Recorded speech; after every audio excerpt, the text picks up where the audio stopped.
Hello, sir. Good evening, sir. Yes, Dennis, good evening. How are you? Sorry, sir. I'm trying to insist to join in for the call. We had two people take Well, I excuse. can't hear you. Yeah, I can hear you, sir. Can you hear me? I can hear you now. You are trying to say something. I'm trying to the participant to join in. Only two people took permission that the one person took permission that they we Only have two people took permission that they won't be around today. so I don't know. I'm trying to get them to join in. Okay, maybe we can give them 5 to 7 minutes to join. All Is right, that sir. okay? Yes, sir. And we can start by this is 4:02. We can start by 10 minutes past 4. All right, sir. No problem, sir. It's okay.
All right, so we have just one person on the call. We'll be starting the session by 4:10 rather. So we're starting in 4 minutes. So please, Chidera, if you can, can you just also kindly help assist to reach out to some of your other parts for some to some other mentees so that we can have a full class? Yes, thank you. Okay.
Okay.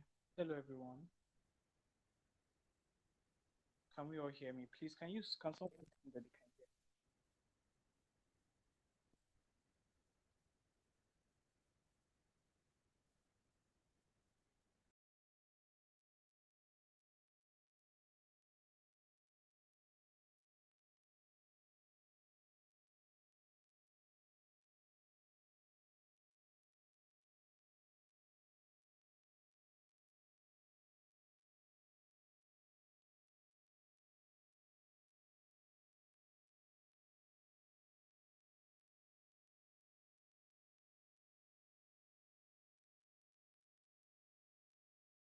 Okay. Hello everyone. Good evening.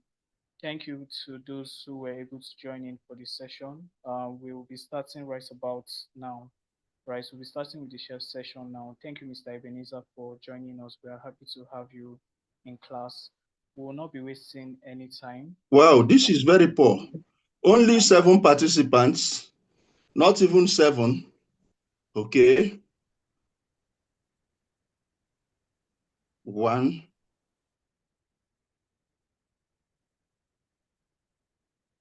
We have we have a 2, 3, 4. Only 4 students. Let us proceed. But let's proceed. We have already taken 10 minutes out of our time, and we shouldn't be waiting for people like this. all right. So we'll be proceeding. So welcome to class. We are currently Dennis, please speak up a little. I am straining my ear to hear you. okay. Okay, so welcome to class. We are currently in week 5 of the JIIPCC Mentorship and Internship program for the Health Tech and Law course. And today we'll be handling health business and health tourism. That will be our topic for today. And we already have Mr. Ebenezer on the call. Thank you so much, sir, for joining in. So as it is in our practice, we'll be taking presentations first by the two groups and we'll be quickly doing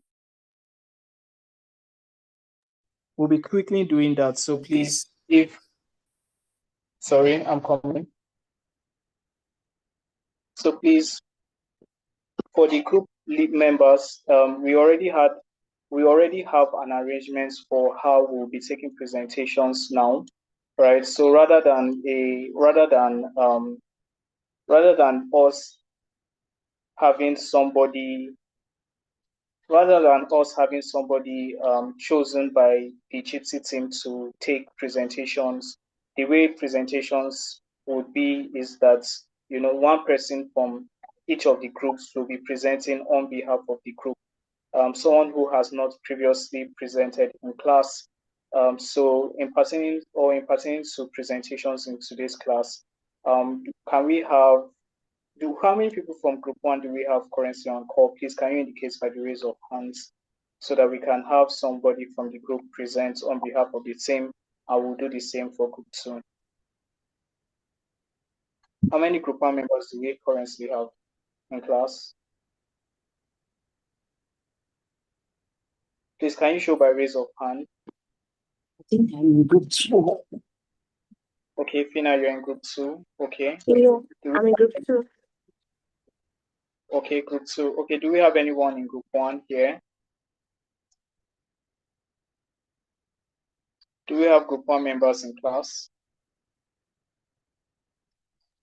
I'm in group 1. All right. So I want to assume that Chidera is in group 1 as well as Chiamaka. Okay, if I'm not mistaken, Chiamaka, you're also in group 1. And I think Chiamaka has presented before in one of our sessions.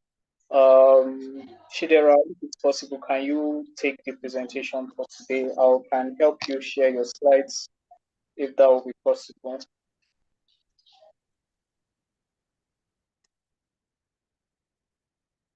Yes, sir. All right, so please give me a moment. Let me share your slides.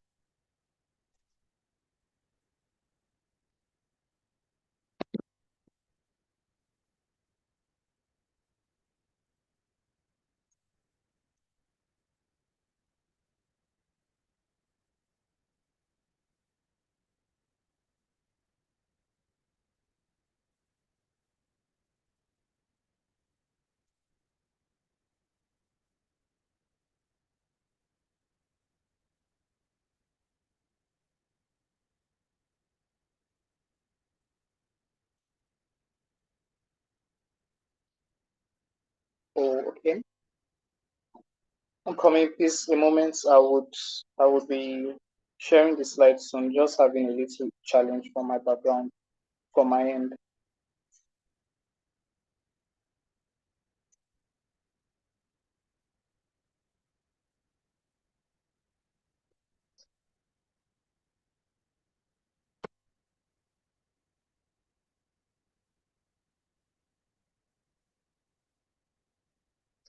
All right. So can you see my screen?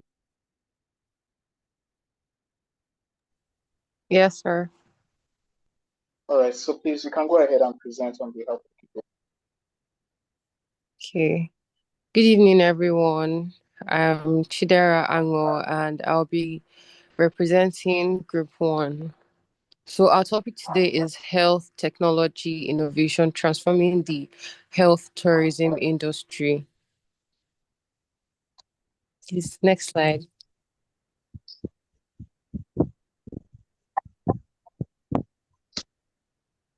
And today we'll be discussing about what the healthcare tourism is all about, the technology advancement in health tourism, its impact on health tourism, the health laws, the challenges and opportunities that are faced or healthcare policy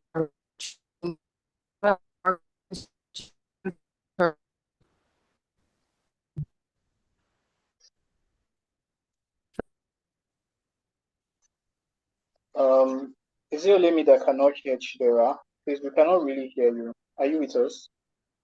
Yeah, I'm here. Can you hear me? Yeah, we can hear you now. Oh, I said that we'll be talking about what healthcare tourism is all about, its impact in the health law, the technology advancements in health tourism, challenges and opportunities that are seen, the healthcare policy and regulatory impact, as well as the marketing strategies in medical tourism. Please, the next slide.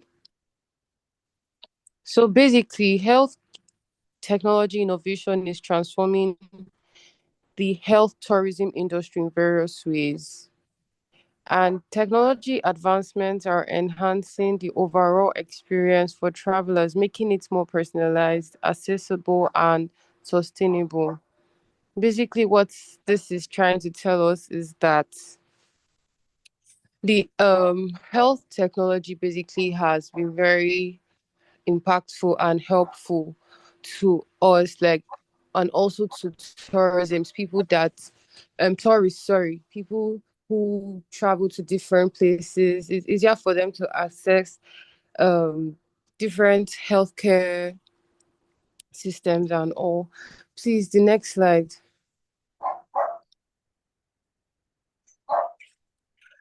Some of the key innovations include wearable devices, sorry. That's you have the fitness trackers and smartwatch, which enables travelers to monitor their health metrics, fostering informed decision making while on the move. You also have the artificial intelligence and machine learning. That is this driven algorithms helps to personalize and optimize wellness programs for individual travelers. You also have the telemedicine and remote health monitoring. This is a platform that connects travelers with licensed healthcare professionals, ensuring continuity of care and bridge geographic barriers. We also have virtual technology enhances wellness activities such as medication and meditation, sorry. And I'm sorry, the slide is not showing properly here. I can't see properly here. Mr. Williams, can you hear me? Okay, sorry, it's an issue with my device. It's cut out that part. So please, can you just move to the next slide? Hello? Hello, can you hear me?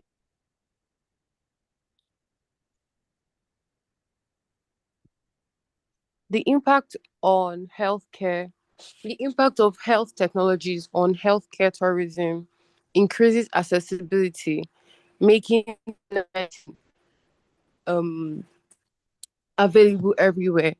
Personalized medicine, you have improved patient outcomes. That is, advanced technology attracts quality seeking patients. Please, the next slide. We also have laws that, sorry, excuse me. We also have laws that help in this health tourism. They include data protection and privacy. You also have the regulatory frameworks, liability and accountability. Please, the next slide.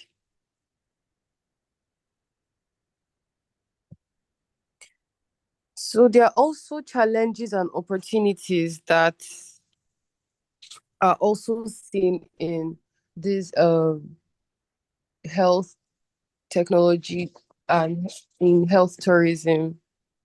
The challenges include regulatory inconsistencies between countries, which hinder international collaborations. You have stringent licensing requirements, which may limit business expansion.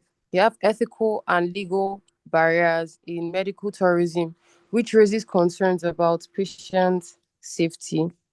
Now, in terms of opportunities, we have harmonization of international healthcare regulations, which can boost medical tourism.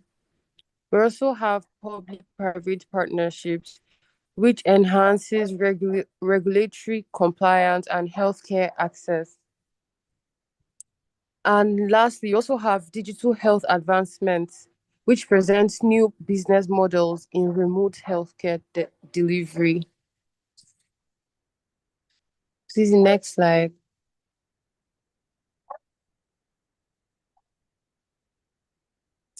Now, the policies and the regulatory impact in health, um, in health tourism, we have healthcare policy and regulations are critical to the functioning of the healthcare industry.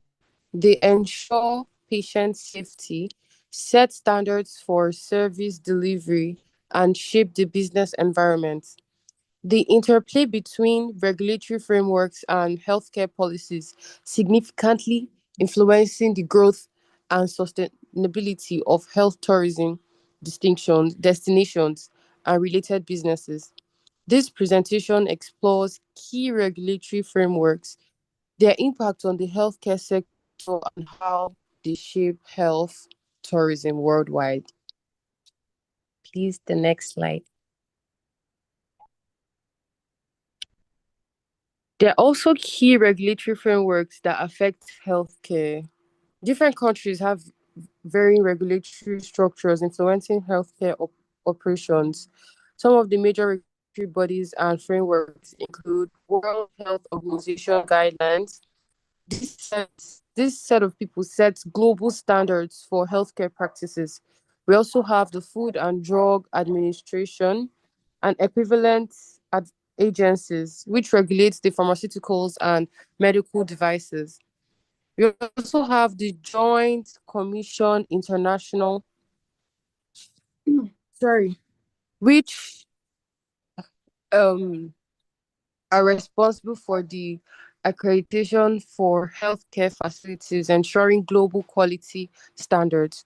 We also have the national health authorities, for example, the National Health Service in the UK and the Centers for Medicare and Medicaid services in the US. Please, the next slide.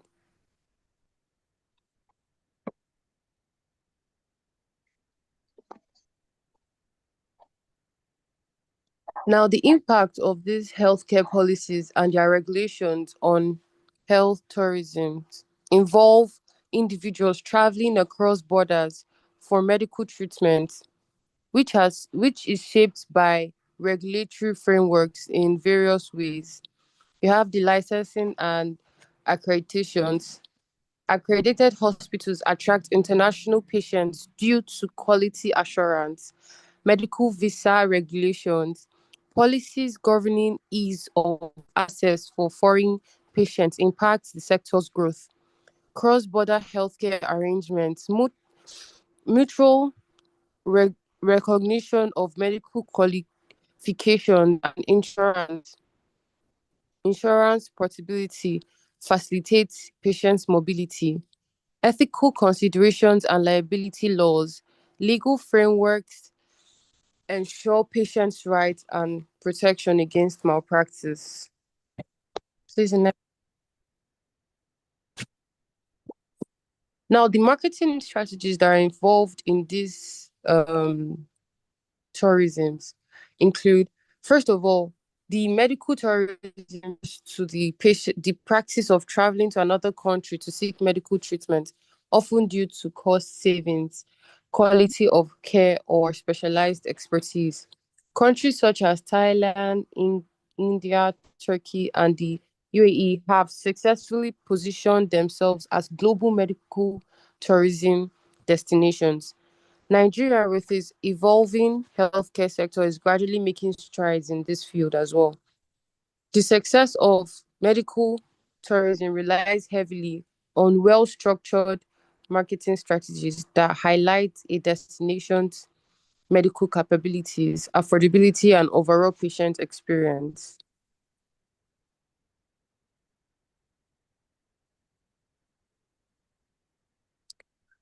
The key marketing strategies include branding and positioning. Branding is crucial for distinguishing a country's healthcare services from competitors. A strong brand builds trust and recognition among potential patients. Successful medical tourism destinations create a compelling narrative around their expertise, affordability, and quality healthcare infrastructure. Next slide, please.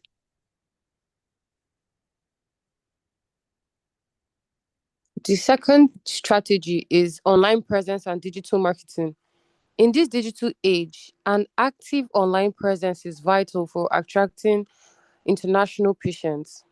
Healthcare providers and medical tourism boards must invest in certain things such as search engine optimization, ensuring that medical services appear prominently in search engine results. Secondly, social media campaigns, engaging potential patients through platforms like Facebook, Instagram, and LinkedIn can help boost their online presence. Content marketing, providing valuable health related content, including blogs, patient success stories, and video testimonials. Telemedicine and virtual consultations, offering preliminary consultations to international patients before they travel for treatment. For instance, Lagos University Teaching Hospital and other institutions can enhance their global visibility by increasing their digital footprint and optimizing their website for international audiences. Please, the next slide. Thirdly, the third key strategy is patient testimonials and word of mouth marketing. One of the most powerful marketing tools in medical tourism is patient testimonials. Positive experiences shared by past patients can significantly influence potential medical tourists. Many successful destinations actively encourage former patients to share their journey through video interviews, blog articles, social media reviews, medical tourism forums. In Nigeria, hospitals such as Uracare Multi Specialist Hospital have started incorporating patient testimonials into their marketing strategy to attract more international patients. Nigerian case study: Ruzu Herbal Bitters in medical tourism marketing. Nigeria's traditional medicine sector has the potential to contribute to medical tourism. Ruzu Herbal Bitters, a well known herbal product, has been marketed for its effectiveness in managing chronic diseases such as diabetes, hypertension, and gastrointestinal disorders. While medicine is widely used in Nigeria, its potential remains underutilized in global medical tourism marketing. Please, next slide.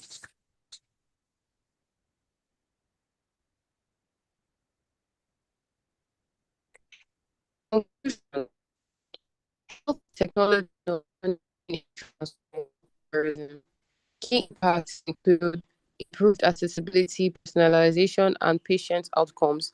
Addressing regulatory and operational challenges is essential for sustainable growth. And the call to action is to invest and collaborate for a better future in health tourism. Thank you.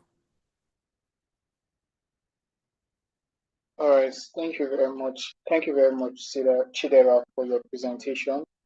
So we'll be moving on to group two for theirs. So please, okay. So group two members down the call. Okay. I'm trying to look through someone who hasn't presented in class. So please, Fina, if you can you help us with the presentation for group two in today's session?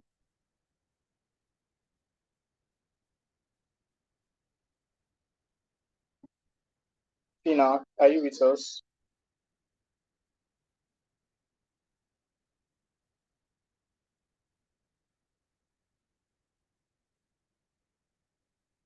Hello, Pina, are you with us? Sorry, I'd forgotten that I was still muted.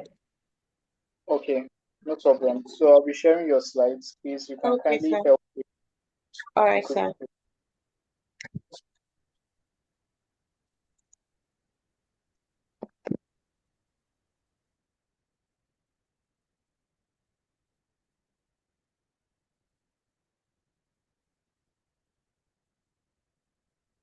Okay.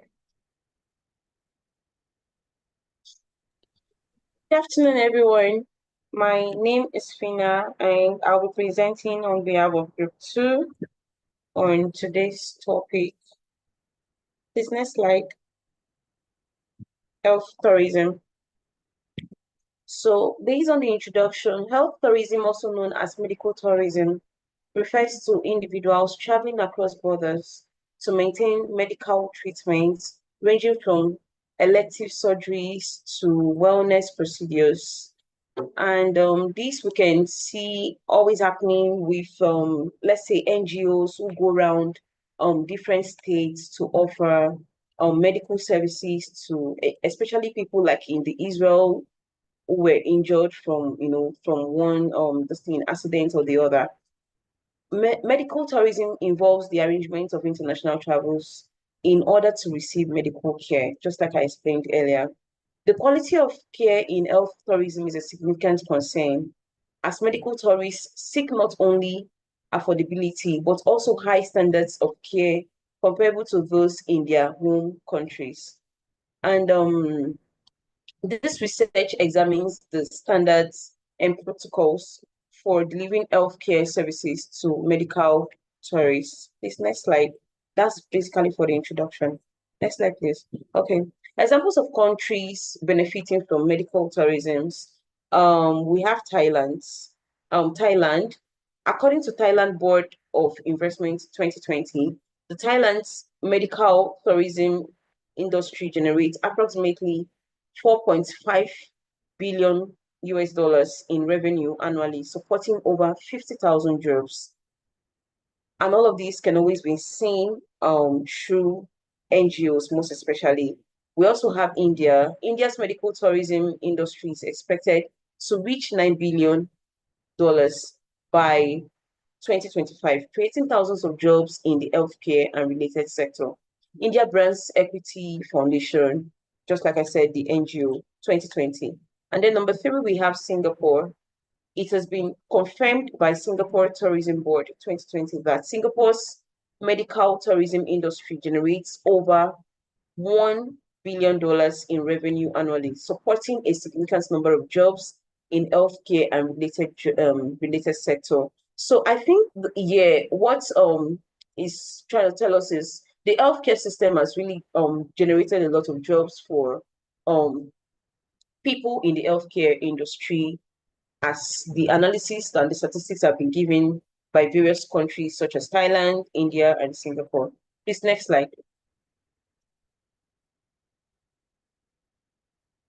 So, what are the key factors influencing quality of healthcare in tourism?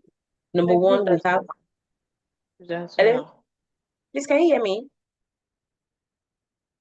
Please, Yes, can we can anyone? hear you. Yeah, we Okay, can hear you. sorry. Okay, all right. So, what are the key factors influencing quality of healthcare in tourism? Number one, we have accreditation and certification, which is explained to the international accreditation and standard compliance. So what are international accreditation? It implies that for an international tourism foundation to be accredited, it means that over time they've been found doing or carrying out healthcare services such as the Thailand, as you saw, the Singapore, and as well as India, as you could see.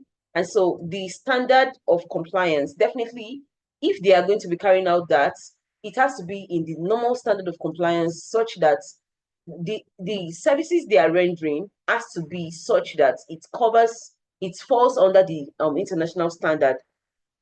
If you're going to be giving a malaria drugs, what are the international standards that this can be measured for a malaria drug? So it has to align perfectly to it, and there has to be compliance to it. Then number two is medical professional qualifications, which implies certifications of expertise, like certifications and expertise, language proficiency. So I recall that few weeks ago I got a space in one of the UN services where they told me that they first of all asked me, do I have an international passport? I told them yes, I do. And then they said, what language can I speak fluently? And I told them I speak English fluently. So they said the reason for asking me that is because they need to know the country where they will be taking me to work with them. You understand? So I think the English, the language proficiency matters because it helps you to communicate as an healthcare provider in whatever country you find yourself. So what if you find yourself in countries that are francophones speaking country? You may not be able to flow well in English because over there it's more of the French language that is used. So these are when you have your certification and expertise, the language also is of importance if you're going to be working with as an healthcare provider, as a tourist. So it's very important. So number three is patient safety and risk management, which is subdivided to standardized protocols and patient's privacy and confidentiality. I recall that during our third class or second class, our mentor did mention that there is something known as the paternalism and also the patient's autonomy. So this still comes to patient's privacy. That when you're collecting the data of patients, you must ensure that the confidentiality of the patients, let's say patients who are suffering from maybe illness such as HIV, I don't know what other illness again is as deadly more than HIV, the confidentiality of those patients ought to be protected by the healthcare providers who are carrying out such services. Next slide, please. All right, so continuation, we have clinical outcome and evidence-based medicine, so which is subdivided into success rates and outcome tracking and adherence to global tests and best practices. So what this simply implies is that where all these healthcare services have been provided for, there are always statistics to analyze that, oh, what are the successes we've achieved so far? So let's say, for instance, we've been treating over 2,000 patients for the past 3 months. How many of them are alive? How many of them are fully recovered? How many of them are still in need of more medical attention? So these are like the success rates and the outcome tracking that are usually carried out as a database analysis by the healthcare providers. Then adherence to global best practices implies that whenever the healthcare providers are rendering the services, they ought, like I said and mentioned earlier, they ought to carry out those services such that it aligns with the global way of organizing or administering healthcare services to people who are injured or who are in one situation or the other in their health system. Then number five, we have post treatment follow-up. It's not just enough in just post-treatment follow-up, like just giving out healthcare services. So there has to be continuity of care and emergency care support services. So we know that there is something called the first aid system. When all healthcare services have been carried out by the healthcare services providers, there has to be a follow-up system such that how are these people, the 3,000 people we've cured so far, we've administered these medical services on, what has been the resistance, what has been the solution to them, how many of them are fully recovered, how many of them are still on the recovery stage, how many of them still needs extra attention. So the healthcare services service providers ought to ensure that when all of these are carried out, the support and care services are given out, and then there has to be a continuity of care through follow-up system. Next slide, please. So what are the challenges in ensuring quality of care? So number one, we have cultural sensitivity and patients' expectations. It is subdivided into cultural competency, two, language barrier. Okay, so like I mentioned earlier that from the opening I got from the UN where they were asking me what language do I use fluently, which I told them the English language. So if they are going to be taking me to anywhere to working with them, it has to be a place where the English language is going to be communicated and is going to be understood by the people to whom the language is being communicated to. And so the cultural competency implies that healthcare service providers must ensure that the, align to the cultural values of the people, the norms and way, because I feel that when we talk about cultural competency, culture itself talks about the norms, ways, and lives of certain set of people. So healthcare service providers will ensure that they have to align through this cultural competency, like meeting up in the cultural way of the people. If the people are always found dressing with leaves, I mean, you have to dress with leaves in order to be able to, communicate whatever message through your healthcare service providing you're going to be communicating to them. The second one is regulatory difference across countries, which is subdivided into varied regulations and legal issues. So the varied regulations here implies that just as how Nigeria has its policy that governs it, its constitution that guides the norms and activities of Nigerians, so it is to across borders and countries. So healthcare service providers are to ensure that they align to all of these and not breaking any of those rules. Okay, so where there are legal issues, definitely I don't think any healthcare service providers who goes into countries that are not their countries will definitely not have a legal people, so experts who goes along with them in order to, advise them on the things they need to do and things they ought not to do. So number three is cost versus quality dilemma, which is subdivided into cost cutting and compromises and value perception. So healthcare service providers would definitely ensure that cost cutting and compromises are strictly adhered to, but at the same time, not to the detriment of the services they are going to be providing to those who actually needs the healthcare services. Then the value perception, definitely it must not be of a lower standard. Definitely it has to be of a global standard. Next slide, please. Okay, recommendations for improving quality of care in health tourism. Number one is standardization of global protocols. Number two is enhanced communication system. Number three is building trust through transparency. Number four is post-treatment support infrastructure. And number five is patient education and informed consent. So I think like I said, the standardized global protocols, it has to always match up with the global way of global protocols on how things are done globally to enhance communication system. Definitely any healthcare providers or any healthcare tourist must definitely understand the language of the people to whom he or she is administering the healthcare service. So then building trust and true transparency must be transparent enough to be able to build transparent enough to whoever is carrying out or administering the healthcare services to. And post-treatment support such as the follow-up system is very necessary, and patient education. You not just administer this healthcare services, you also educate the people on how to, to continue to keep themselves, to avoid a certain malignment or ailment from coming back again. So I think that's what all that implies. This next slide, please. So accreditation systems in medical tourism.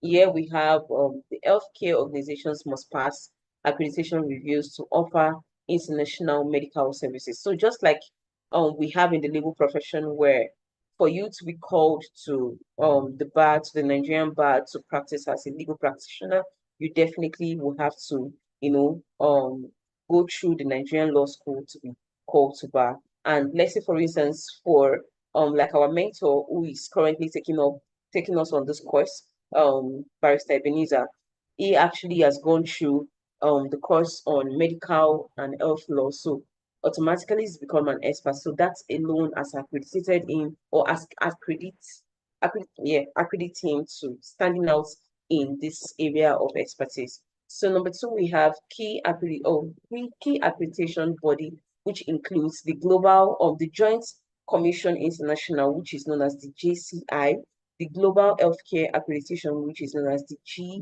GHA, the American Accreditation Commission International, which is the AACI, the Plant Tree International, and the International Society for Quality in Healthcare.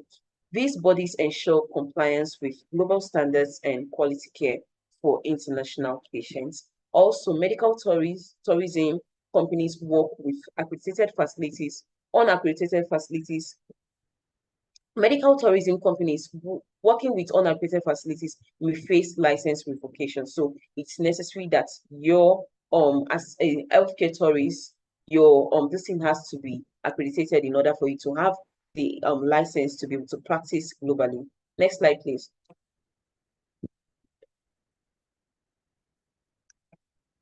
The role of international healthcare certifications in delivering healthcare service to tourists.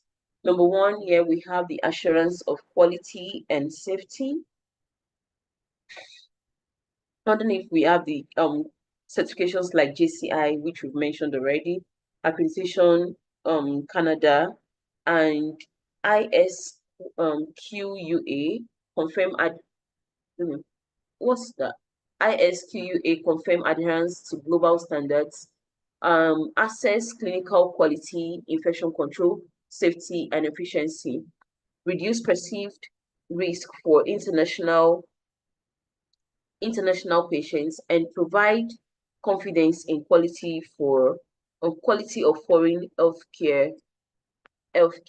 So all these are serves as the role of international healthcare certifications in delivering healthcare services to tourists. Number two, we have the enhanced patient confidence and facility reputation. So under this includes the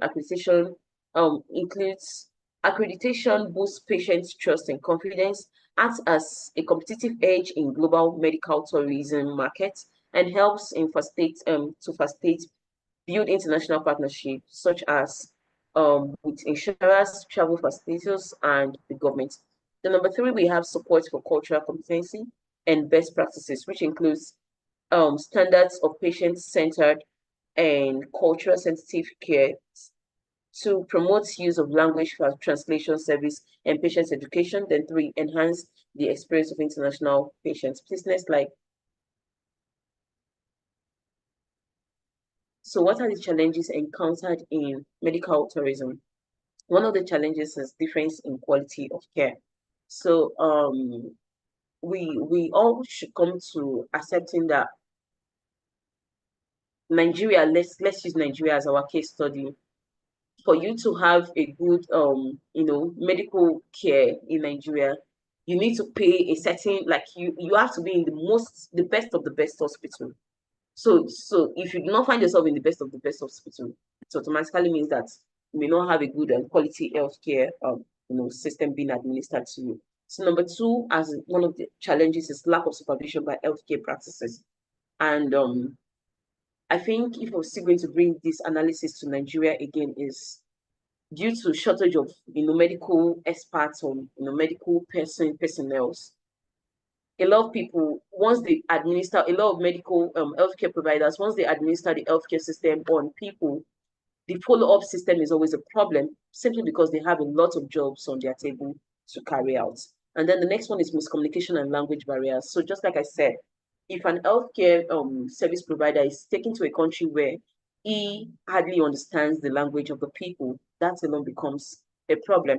And number four is difficulty in keeping up with follow-up care. So like I mentioned, where there are just few number of healthcare service providers in a particular region or location, it's always difficult for follow-up, for the healthcare services they provided so far. And then legal and ethical issues. This boils down to where there are no education on people who have actually received the medical healthcare services from the medical experts. So all these comprises of challenges encountered in medical tourism. Please, next slide. Ways to improve patient safety in medical tourism. So one of the ways to improve is making adequate research. Healthcare service providers should always ensure that they improve by making adequate research before carrying out, the healthcare services, especially when they are administering them to tourists. Number two, administering them as tourists. Number two is provision of language support services. You cannot speak a particular language, then you should always have someone who understands the language and then becomes an interpreter to you. You understand, so that you'll be able to. That way, it lessens your burden and helps you to administer the healthcare services easily. And number three is organizing collaborations with local healthcare providers. This is very important. That when healthcare service providers find themselves in countries where it's not their country, they should always have a collaboration with people in that country who are already healthcare service providers, so that way they can easily reach out to the people, communicate, and be able to render good services to the people. And then the feedback system is always very important as a tourist, so that if out of these 3,000 persons we've administered this healthcare service on, how many people have been healed of this, who still needs this, who still needs that. As the human body definitely are not the same. So these are very important. Please, next slide. All right, so the economic implications of healthcare tourism. Next slide, please. The economic implications of healthcare tourism on destination countries was. The other one wasn't showing. So one of the economic benefits for destination countries, one is that it generates substantial revenue, such as the World Health Organization, over 100 billion worldwide in 2020.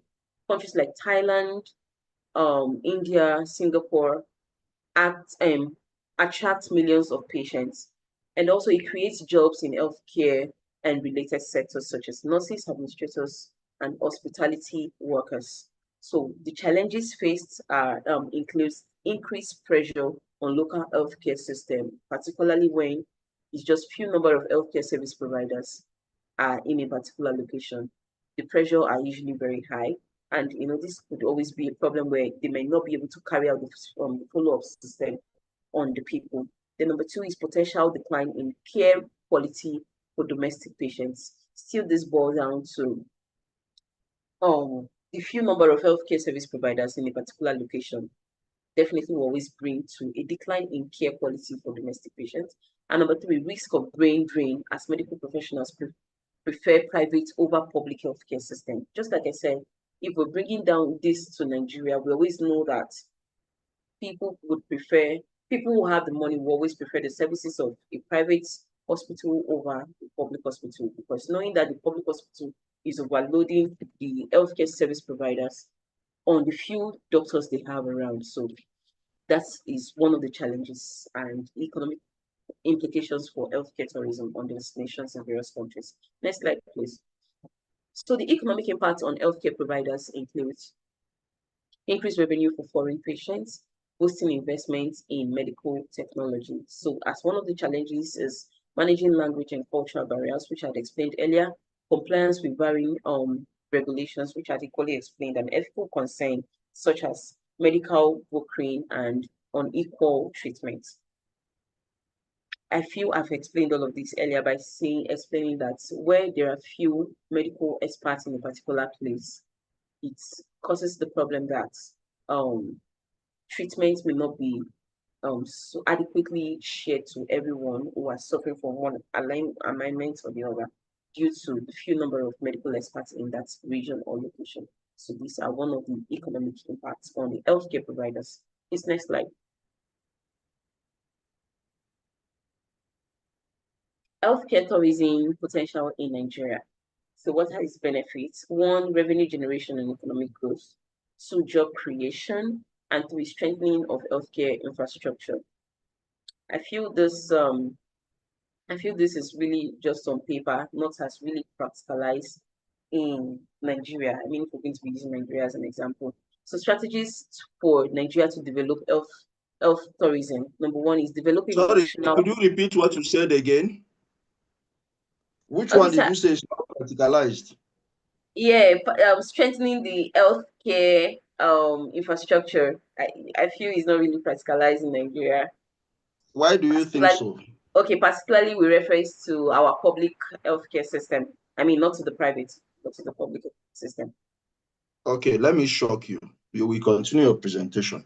Okay. In August last year, precisely August, God help me, August 27 to 29th, I was a guest speaker at a medical tourism conference here in Abuja. They used the Nikon Luxury Hotel.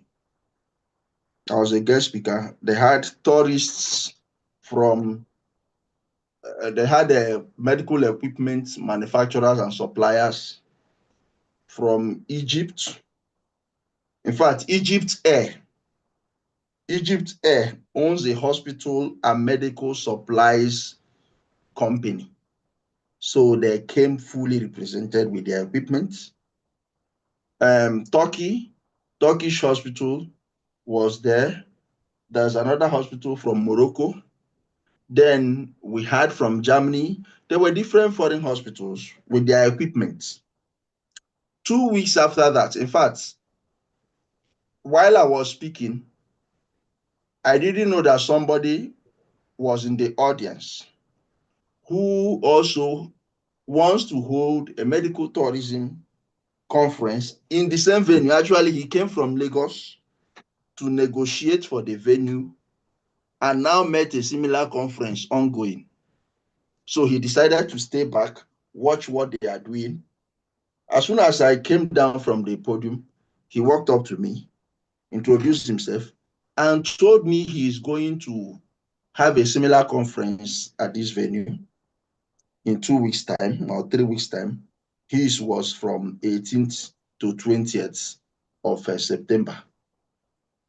So his own conference was double what the first one was in terms of participants. Now, you said you are not sure that about strengthening the equipment, right? Strengthening infrastructure. Yes, sir. Now, why I told this story is that I was live and you needed to see, I was live on ground on both conferences. In fact, this March, the second guy, he has held his conference in Port Harcourt. They have one conference per quarter. He will do Port Harcourt, he will do Lagos, then he will do Abuja every year. So you needed to see the equipment that were on ground. We had the CMDs from, okay, we had the CMD of UNTH, yes, Ibadan, University Teaching Hospital. We had the CMD of Federal Teaching Hospital. God help me now. Is it in Newi Abioka? That should be Newi. Professor Joseph. We had the chairman of a committee of CMDs from Akwa Ibom, University of Uyo Teaching Hospital. We had representative from the deputy CMAC representing University of Abuja Teaching Hospital.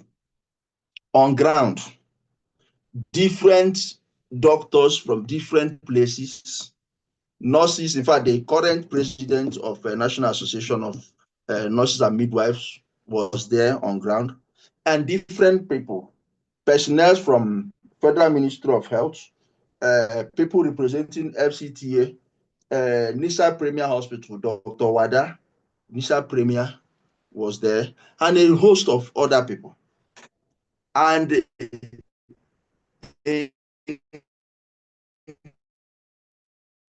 that conference, and safety, the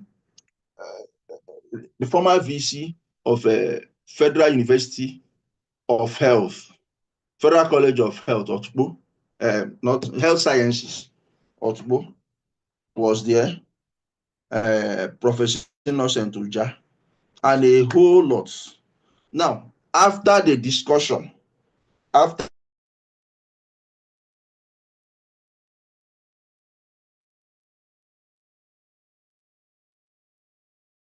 the panel session and all that, negotiations on equipment, infrastructural, strengthening the healthcare infrastructure. It is not true that health tourism that is not a derivative or an outcome of health tourism in Nigeria. It is an integral part of that. We are not there yet, but a lot is happening. Okay, A whole lot is happening. So I need you to. Nigeria is not as bad as we think. Nigeria is bad, though. By that I mean a whole lot of things are wrong in Nigeria. A whole lot are wrong. But there are also a whole lot that are getting better. We're actually making progress. Unfortunately, we are louder in advertising the negative than publicizing the positive. That is the problem. We do not celebrate our achievements. We do not celebrate, we underplay, we just undermine our achievement. Okay, well, it's not a big deal. So our achievements are not in the public domain, but every dot of corruption, every dot of the negative, that's the one we gloat and celebrate all over the place. So that's one of our key challenges. But that doesn't mean that we have gotten it right. Not at all. We are still far, far, far, far, far behind what the global standard is. The point I'm making is that a lot is happening and we are making progress, even though not too significant as we want it to be compared with our resources, or compared to our resources, both human and financial resources. Nigeria has money. Nigeria is not a poor country. We just have poor management. So when you compare it to the brain we have here, the human resources, the brightest of minds doing wonders everywhere, every part of the world, and every sector of a business globally. We are talking medical tourism now. One of our leading SAN, Mike Ozekome SAN, was telling us about 2-3 years ago. He had tooth problem. He went to UK to sort it out. The doctors that attended to him in UK were Nigerians. They didn't fix it. The problem persisted. He went to US. They didn't fix it, but the doctors that attended to him in US were Nigerians. He went to South Africa. The doctors that attended to him in South Africa were Nigerians. I think it was in South Africa or US that they referred him to National Hospital here. He said, National Hospital? They say yes. They referred him. He went to meet, what's this prof's name? God help me now.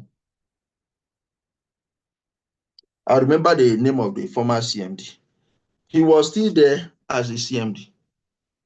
And he went and met him. Both of them are from the same place, Edo State. He went to say, my brother, see my problem. See, they said I should come here. And the thing was fixed in Abuja. So sometimes what we are looking for in Sokoto is actually under our Sokoto. So continue. I just needed to make that point, that it is a valid point and it is practical. All right, thank you very much, sir. I'm properly guided, and I believe all of us have been properly guided by this. Thank you so much, sir. So, henceforth, we have to start celebrating our achievements. Yes, yeah, that's our problem. Side of Nigeria. Yeah, we have to start celebrating the positive side of Nigeria. And so, when these informations like this are not publicly let out to the public, I mean, how do we know that they exist? That is why I'm telling you, I was part of in fact, I would have sent you people the pictures, but my phone, where those things are contained, had issue. The phone had issue. So the phone, would I say it affected everything? The phone just had serious issue that affected everything, affected my data, affected a lot of things. So if not, I would have supplied you people pictures, my presentation, both my panel and video clips, short video clips, my presentation on patients' rights, then the panel session, then you will see the background. You will see the background. So I could tell you, like I said the other time, you are already in this line. So you put your ears, eyes out to know what is happening. Okay, I'm going to drop something. Let me check if I still have the magazine they shared. I'll just get it and drop it on the platform. All right, sir. How many of you are aware of the trading story of the man that lost his wife at the hospital because they couldn't deposit 500,000? How many of you? I'm aware of it, sir. This just happened. Eh? No, we are aware of it, sir. I'm aware of it, Okay, sir. so God's will, what did you do about it? So what did I do about it? Yes. When you heard the story, what did you do? So I read up the story now. Then After what reading was it, what was your reaction? That's what I'm saying. well, okay, I was really upset about it because a lot of people were really blaming the man and his wife. But aside from blaming the man and his wife, I also blame the government because if the government was functional, like if the hospitals were properly equipped and everything, they would have probably started taking care of them first. Okay. Like in as much as it's doctors that usually save lives, like people say, it's not actually doctors that save lives because doctors cannot do magic. They need a working system to be able to function properly. Okay. Are you a So lady? Are that's you what. a female? Yes. I had always thought you were a male. Oh. No, I'm a female. Okay. Okay. So from your voice now. Okay. So I will come back to you. Who else heard the story? Who else read it? Who else heard it? So I heard the story as well. Okay. Shamaka, what did you do? Yes, sir. Yeah, what did So you do? I did not. When I saw it, I was angry, not at the hospital, but at the man and his wife, because it turns Okay. out that she had not been receiving antenatal care, first of all. And Okay. when they got to the hospital, because of her condition, the hospital, because it's a private hospital, did not have the specialists that will be able to handle her situation. So they referred her to a teaching hospital, a government hospital. And Did you see also, the referral letter? what? Did you see the referral letter? No, but the hospital came out and put out a statement that they referred them to a teaching hospital. But Okay. apparently, the man came online to post that they had billed them 500,000 and he could not afford the amount. And they said that the amount could have been managed, or at least they would have been given a discount if she had been receiving antenatal care at the hospital, but she had not. She had been receiving antenatal care, so to say, at a local I don't know what to call the woman. He said, I've forgotten, it's just a local woman that handles cases like Traditional that, birth that handles attendants. pregnant women. Yes, a traditional woman, yes, around their area. Traditional birth attendants. Yes, exactly, around their area. But apparently, when it came to time for her to give birth, she could not handle it. That's when they now decided to go to a hospital. So I think there's negligence on the husband's side, and I don't think a lot of people have been faulting the hospital for it. But it's a private institution. It's Okay. private institutions thrive on finances. They need money to function. If it's a public institution now, they might have been able to treat the woman, administer care to the woman without pay, Okay. without initial payment. But the private institution, first off, they said did not have the facilities to manage the woman. And even if they were going to start initial management, they needed the deposit of 500K. So I don't Okay. I don't see any reason why a lot of people were demonizing the hospital, and I don't agree with that at all. Okay. So who else? Who else saw the story? Okay, sir, I did. And What did you do about it? mine is a different position, okay? Because when I was on X that night, it was 4 days ago, I believe, and it's an incident that occurred in Lagos, that's Igbeju. So Okay. I could hear other doctors in the comment section say, save the life first before demanding for this money. I mean, it's a life.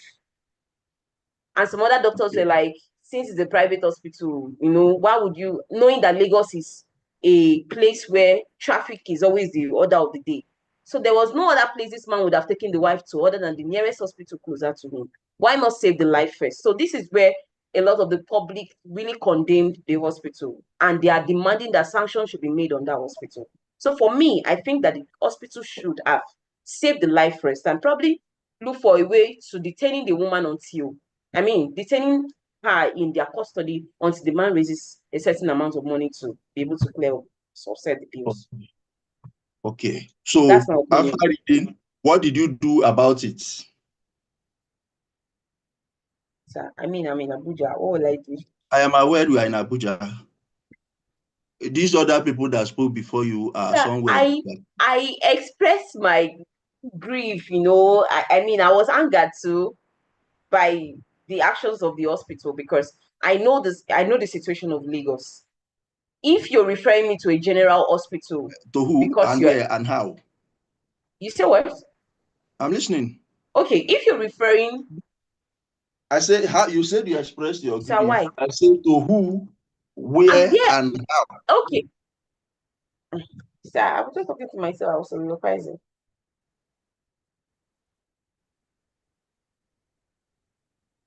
Okay. Yeah, Now, but almost your hand is up. So speak.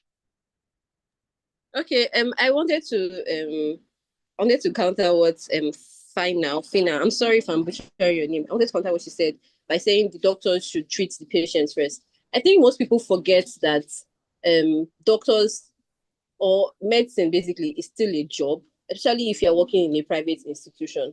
There are so many cases where patients have absconded. There's even a case where a patient cut the bars of a toilet, the iron bars of a toilet, and ran away through the toilet just to avoid paying bills. If it's a private institution, I can't really fault. Sir, sorry, I didn't hear you, sir. Where? Sir? Sir? So which hospital? It's the Where did hospital, that happen? my friend, the doctor Where works did that at. incident happen? She said it happened in Edo State. Okay. So Okay. she said that patients absconded just so that they wouldn't pay the bills. There are so many patients that also abandoned their children at the hospital because they don't want to pay the bills. So if it's a private institution, you can't really fault them for placing the bills ahead of the patient's life because it's a business, and so many businesses in this context have shut down because of that. If it's a government institution now, I honestly would be in support of the hospital being sanctioned for turning the patient away because of finances. But You say it's you a are not in private support? hospital, it's a business. No, if it were to be a government hospital, I would honestly be in support of the hospital being sanctioned for turning the patient away because of finances. To be a government hospital, you will be in support of the.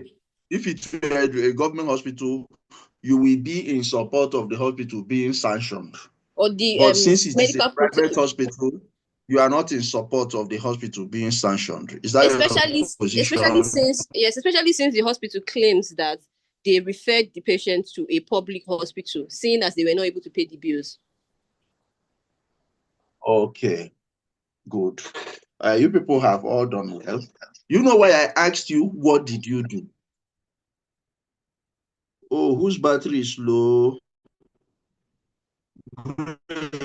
Sorry about that. You know why I asked, what did you do? No problem, Grace. Bele, sorry about that. Okay, so I believe everybody here was in this class when we treated patients' rights. Who was not in that class?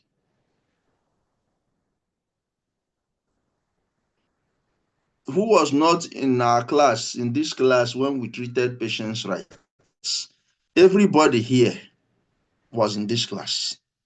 And we mentioned that a patient has a right to treatment in emergency situation.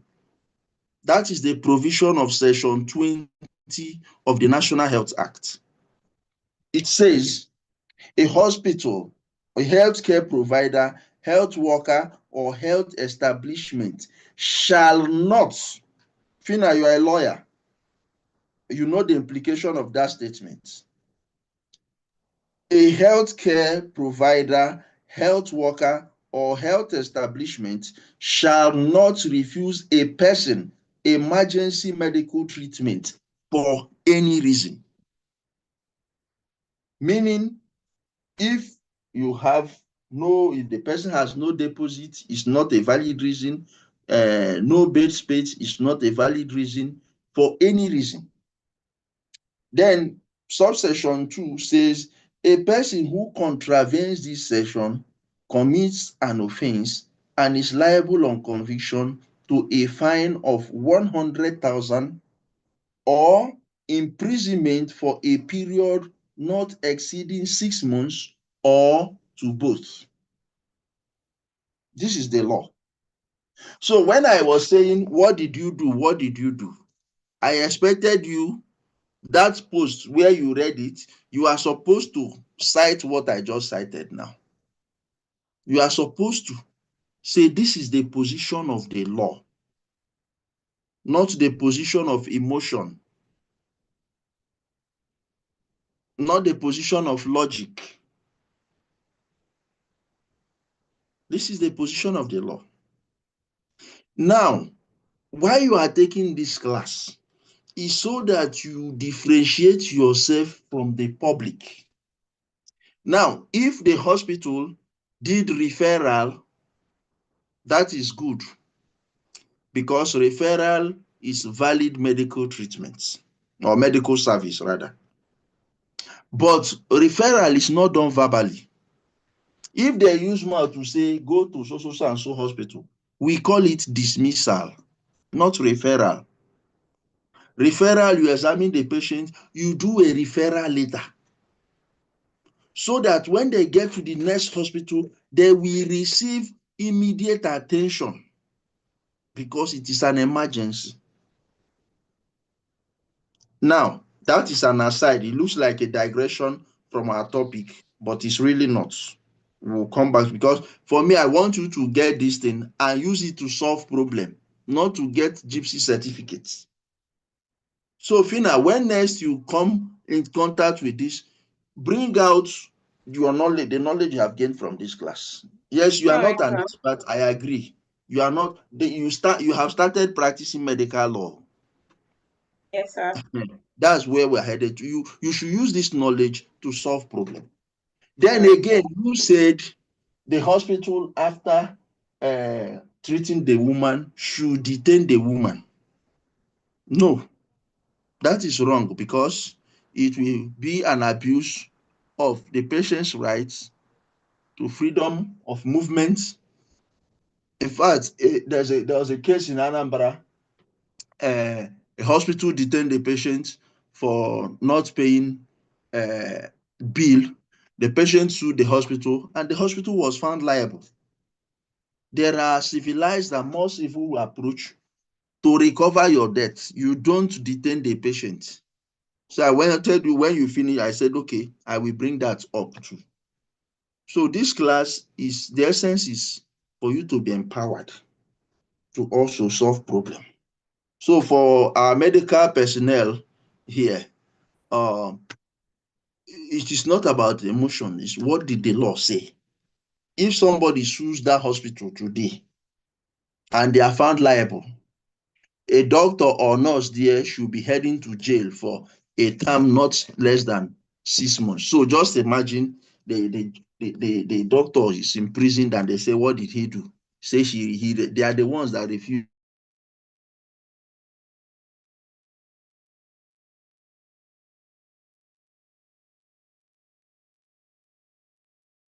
that woman treatment and she died. And it, for you to put your ears, anything happen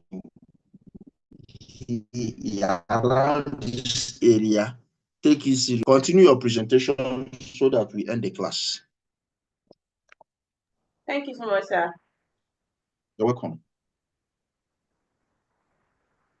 All right, so on to our next slide, revenue generation and job creation. That is for healthcare tourists. We have revenue generation subject with the foreign exchange earnings, increased healthcare revenue and growth of related industries. Then 2, we have job creation. Underneath, we have employment opportunities in healthcare, support staff and administrative job, and indirect job creation. This next slide. Infrastructure development and healthcare expenditure. Healthcare infrastructure includes increased demand, modernization, and tech and training and skills, while hospital and related services includes accommodation and support services. Then the transportation infrastructure includes improved connectivity and logistics, while economic growth includes foreign exchange and job creation stimulation and stimulating local economies. Next slide, please. Infrastructure development and healthcare expenditure challenges: 1, strain on resources; 2, sustainability and ethical consideration. I think this can be related to what we just even discussed a few minutes ago. This next slide. Language barrier in medical tourism. I think I'd explained this earlier. Cultural differences, which includes health beliefs and treatment expectations, religious and ethical consideration, and patient autonomy and family involvement. If I'm going to talk about the religious and ethical consideration, please, my apologies first of all, and my apologies to people who belong to some certain churches. I know about the certain church. I mean, I may not have to call the name, that blood transfusion is like is against their ethical beliefs. I mean, their doctrine. Somebody's life is at the detriment of, giving up, and you're saying that blood transfusion is a problem. So this is one of the language of, cultural differences we're facing, or tourists, healthcare tourists are really facing. So I think they really have to allow patients to have autonomy when it has to do with their health, taking decisions instead of relying on the cultural or dogma beliefs of a particular church or customs or cultural values of people. Then, like I explained earlier, miscommunication and misdiagnosis, consent and legal issues, and difficulty in post-treatment care. I think I had explained this earlier on. This next slide, I think, is more of a repetition of the things I've said. This next slide. Strategies for enhancing cross-cultural communication on patient satisfaction in health tourism. Number 1, we have the language support, just like interpreters. I had mentioned this earlier. Interpreters and translators, multilingual staffs. I had mentioned this also. Then language support technology. So the language support technology could be like maybe a device that can always help in translating a particular language into the language wherein which these healthcare service providers can always, understand what the patient, is saying to them. Then number 2 is cultural competence training. So this towards some cultural awareness training, cultural sensitivity training, and cross-cultural communication training. So all these are values of, how various culture gives, and the training are really necessary so that it can help healthcare service providers to be able to, align to the cultural norms of the people. Next slide, please.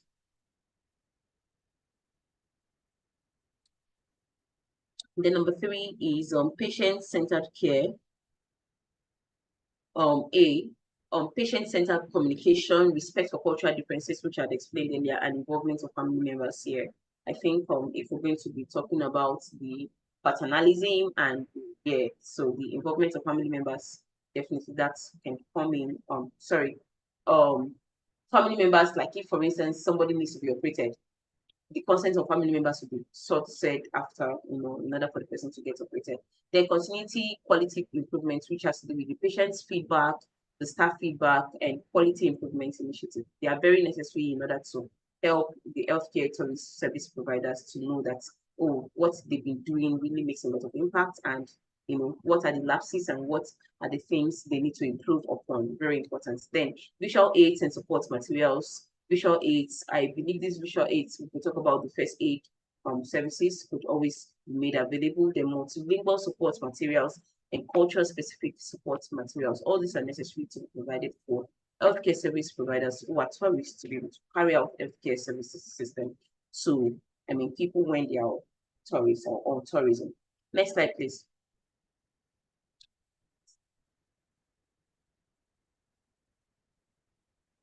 This I can't see what's written up there.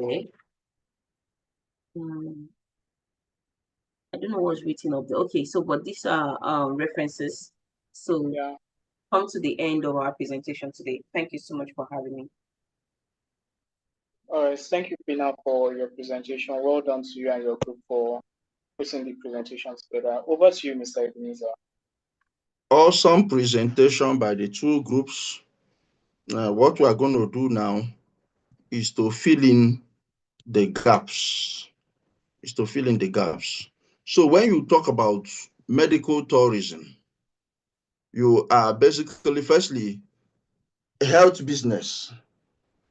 You are talking about where healthcare provision and patient's care intersect, meaning that we just had an argument, and some people said the hospital is to save life first, and Omosusi said no, hospital is not a charity organization. Hospital is run with money. So if we understood health business, we see that it is the intersection of profit making, or rather healthcare service, patient's care, with the aim of making profits. Full stop. Now, health tourism is where patients travel across borders, travel from one country to another to seek healthcare services. Now, there are basically two broad categorizations of health tourism or medical tourism. One is inbound, the other is outbound. Outbound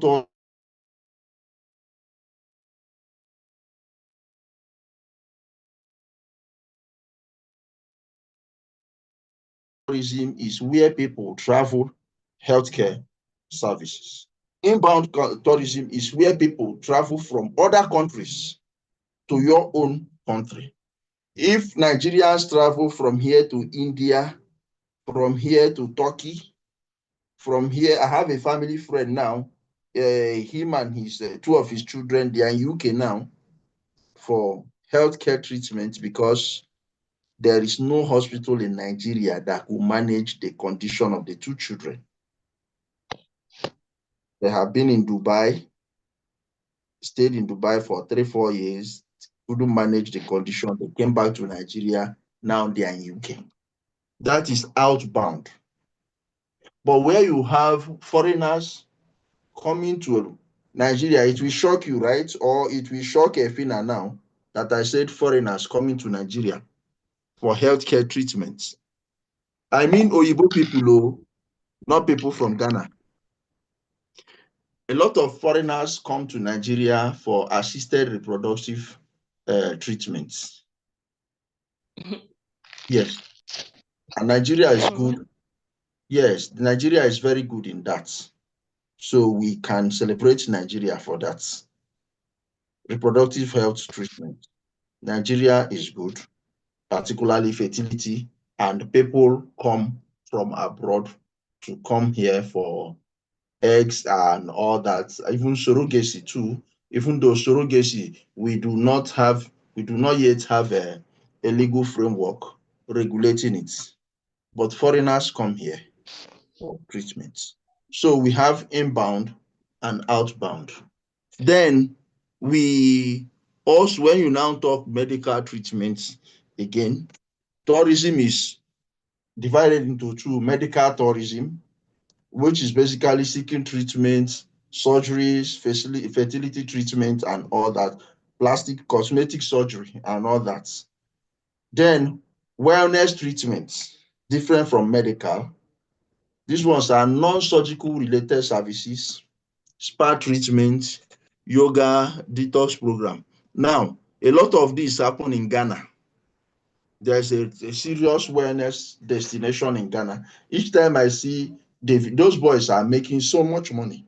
Each time I stumble on their video on Facebook, you see people coming from America, people coming from Europe, basically women, mostly women rather, coming for massage, coming for yoga, coming for spa treatments. In fact, those guys, their own spa is more like in a cave. So in their spa is in nature. Then they have waterfall. So they are not inside an office with air condition. It's an open space, like in a cave. Then you have waterfall. In fact, the massages are done inside the water. Their tables are inside the water, like a stream, like that. So that is that. Then you look at what are the challenges. When you people were mentioning challenges, I wanted to hear key challenge. I didn't see it. One, for Nigeria, a major challenge in Nigeria now is security. So insecurity is a huge turnoff for a lot of people who want to come to Nigeria for medical tourism, because the security reports outside, do you understand, is not good. The security report outside, everybody, in fact, the picture the foreign media paint about Nigeria, security. So you see that there is need for the government to strengthen our security. If people that they are coming to Nigeria and they are safe, they are not that as they are going to Nigeria, they are not thinking about safety. So you are not thinking that hold your bag well, oh. Okay, hope your family has enough money to pay for ransom when you are kidnapped. This afternoon, I was just reading on the internet about a military general, a retired general. Some say he's a retired general, some say he's a serving general, whether retired or not, that this man is a military general or was a military general, and he was kidnapped. And his colleagues, both serving and retired general too, opened a WhatsApp group and started soliciting for funds. And all of them contributed the money that the kidnappers requested as ransom and paid, and the man was released. My question now is, if a poor man on the street is kidnapped, or rather, if a general, whether serving or retired, could be kidnapped, and his general colleagues gather to pay money, nobody said, okay, this will be the last time. In fact, let's take this up and go on a rescue operation to rescue one of us. So if that is the fate of a military general, what is now the fate? What is now the security assurance or guarantee for the ordinary citizen of Nigeria? So I do not think that any Nigerian, I just told you a family friend is in UK. I don't think that as they were traveling to UK, they were bothered about their security. Do you get it? So security is a huge challenge. Two, infrastructure, particularly power supply, is a huge challenge. In one of the classes here, I told us a woman could not do dialysis because the hospital said that their generator, they don't have light, and their generator was bad. So they do not have power, a light to power their dialysis machine. Is that what you'll be telling a foreigner when a foreigner comes here? You say, sorry, NEPA, there is no NEPA, PHCN, AEDC, they have taken light. The woman will, maybe an American or a British citizen, the person will not understand what you're saying, that they have taken lights. So these are challenges, because once we have security in place, it means that more people can make Nigeria their medical tourism destination without fear for their safety. Then, if we have infrastructure, it means that more healthcare facilities will be in good position to begin to have welcome foreigners for treatment or even advertise. This is a newspaper headline of 21st October 2024, Punch newspaper. Nigeria spent $2.38 million on medical tourism in 6 months. $2.38 million on medical tourism in 6 months. So even if you said you want to convert this at the rate of 1,000 naira per dollar, you know what it is. So a lot of more, there is so much money in medical tourism. But if Nigeria as a country, if the government can look into this area and put the necessary infrastructure on ground. You have talked about legal framework. Nobody mentioned the Ministry of Tourism. Nobody mentioned immigration. Because what is the process of getting Nigerian visa? It is a challenge. If foreigners want to come into Nigeria, how quickly can their visa be processed, particularly when they are coming for tourism? There was a video I posted on, I will look for that video on India. I will share it. I shared it on my Facebook, so I will go and look for it on my Facebook. I'll share it on the platform. India in 1 year had over 2 million tourists, granted over 2 million tourists medical tourism visa. Do you understand that? That in 1 year, 2 million people went into India for medical tourism. Just imagine how much that is. I have one of our lawyers in this time. In fact, I was with him in court on Friday. A hospital here in Abuja, I won't mention their name, mismanaged his spinal cord. He had to go to India. He spent almost 4 months or 5 months in India to get the spinal cord fixed. In fact, the hospital here in Abuja told him that he will remain in wheelchair forever. He walked into the courtroom on Friday. He walked. Even though when he came back from India, he came to my office to see me. And his case against the hospital is already before Medical and Dental Council. So, what is another challenge is our visa issuing process, particularly for medical tourism. How easy do we make it? Can we do visa on arrival? Even if we are not doing visa, there are some countries, it's visa on arrival. As you are going in, nobody's, but when you get there, you process your visa. So you see that if our immigration, if our Ministry of Tourism can come in, you see that there is a lot of chain here. There is so much money because the businesses are interconnected. One, the person coming will not hang in the air. They will look for accommodation. So hotels are going to get paid. My guy in India, I said the first day he was discharged from the hospital a day after the surgery. They finished the surgery. The following day they came, told him to put his leg on the ground. He was afraid. They said, no, match the ground. They told him to stand up. He couldn't believe it. He stood up.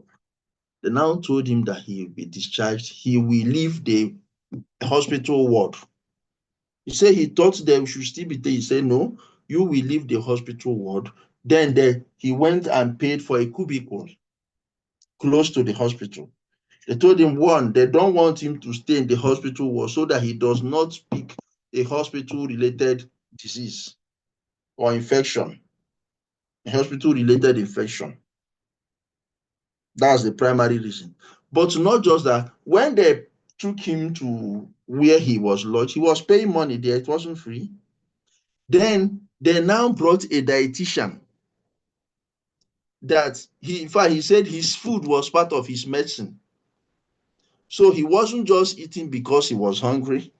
They gave him a timetable, dietary schedule of what to eat. They prepare it and he will eat.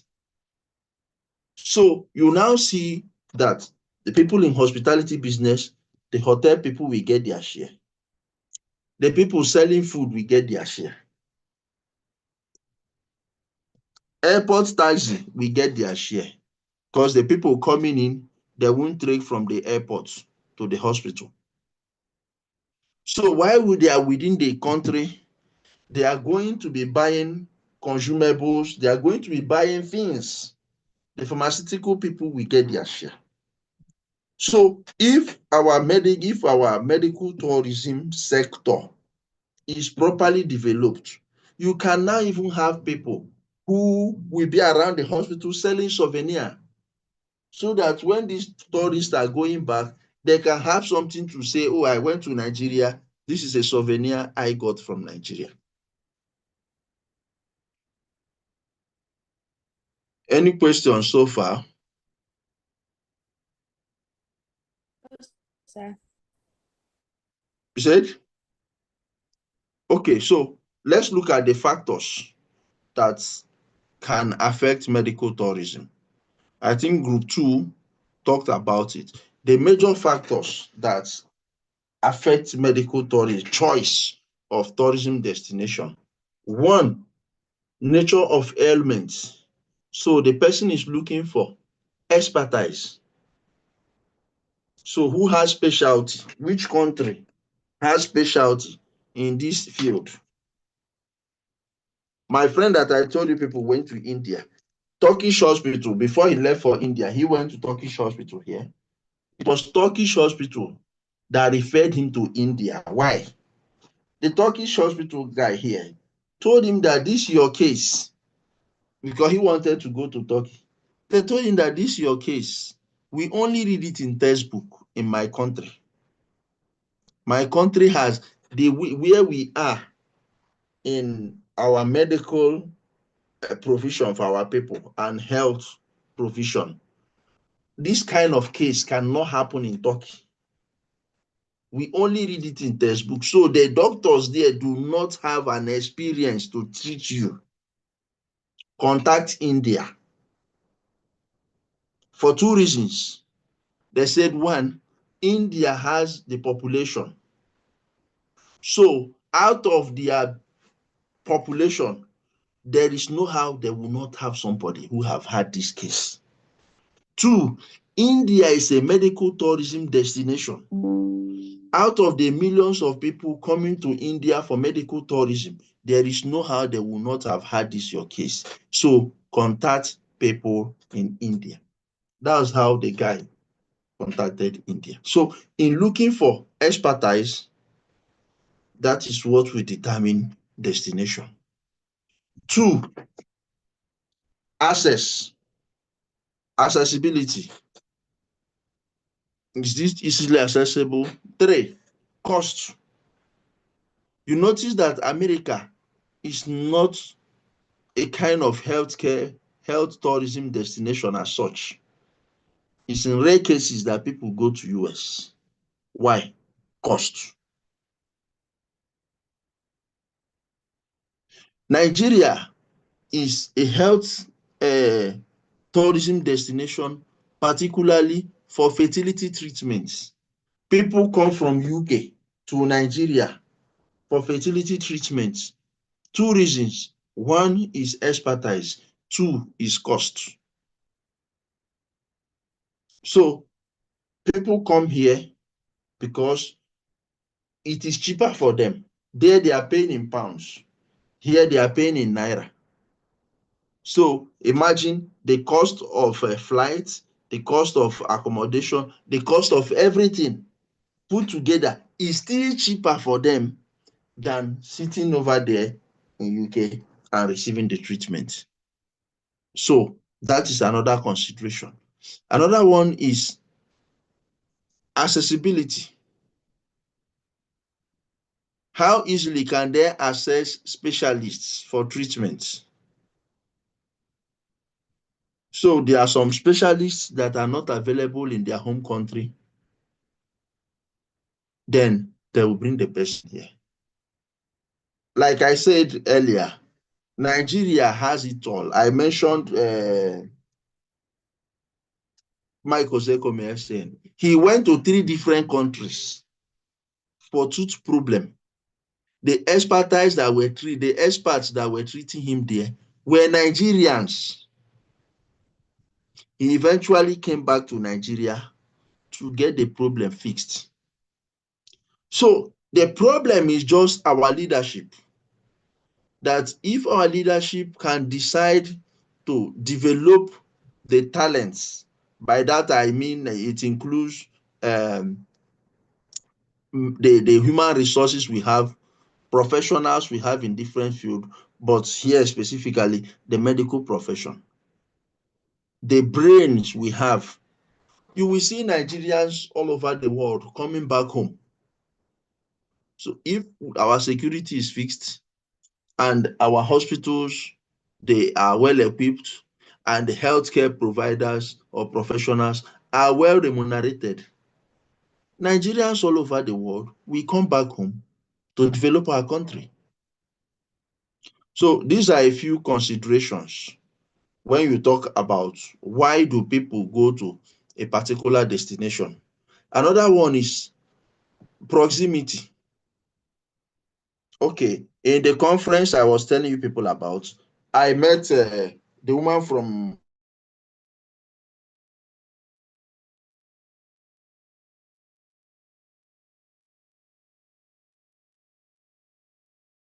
Morocco.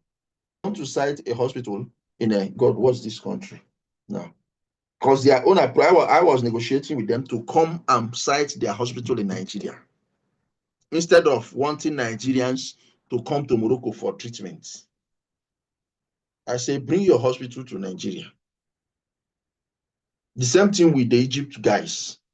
There I come, they just want to link up with big men and big hospitals who have rich patients, they refer them. So, in fact, the Egyptian guys volunteer that they can do exchange. Any hospital that sends them patients, the hospital can also send their doctors along, so that their doctors will be part of treating that patient in Egypt. In doing that, their doctors will learn and now come back home to replicate that. So proximity. Ghana is just in our backyard here. So people can easily go to Ghana. Just Google Kolebu Hospital in Ghana. I have a friend, she's a nurse in Abia State. She went to do her training in Kolebu. And Omozusi, you were at the medical law conference. You saw the delegates from Ghana. Hello? Omozusi, are you still here? Can anyone hear me, or am I talking to myself, please? We can hear you, but I don't think she's on call. I can hear you, sir. Okay. I hear you, sir. Sir. Okay, great. Now, we had a medical law conference by AFBA, African Bar Association, the medical law committee. We had a delegate from Ghana. The woman, one of the lawyers from Ghana, she is their legal personnel in Kolebu Hospital, Accra. Our people from here go there for surgeries in Kolebu. The nurse I'm talking about, she was a theater nurse. It's in Kolebu that she learned. She schooled in Amachara in Abia State, School of Nursing, finished, did one thing in Port Harcourt, went to Kolebu to to develop herself further. So proximity is another reason why people go for medical tourism. So instead of going far away to India, let us go to Ghana, which is behind us. Then another challenge is regulatory framework. We have not put in place a comprehensive regulatory framework for our healthcare tourism, for our medical tourism.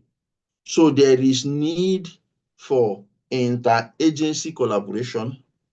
By that I mean the Ministry of Health with Immigration and Ministry of Tourism having these people too, Medical and Dental Council and the Nigerian Medical Association should all collaborate, of course, with our legislators and produce a robust legal framework, comprehensive legal framework that will guarantee or give us a step-by-step approach to our healthcare tourism. Once that is done, Nigeria will become, Nigeria is already a health tourism destination, but it will increase. Then what are the opportunities business-wise?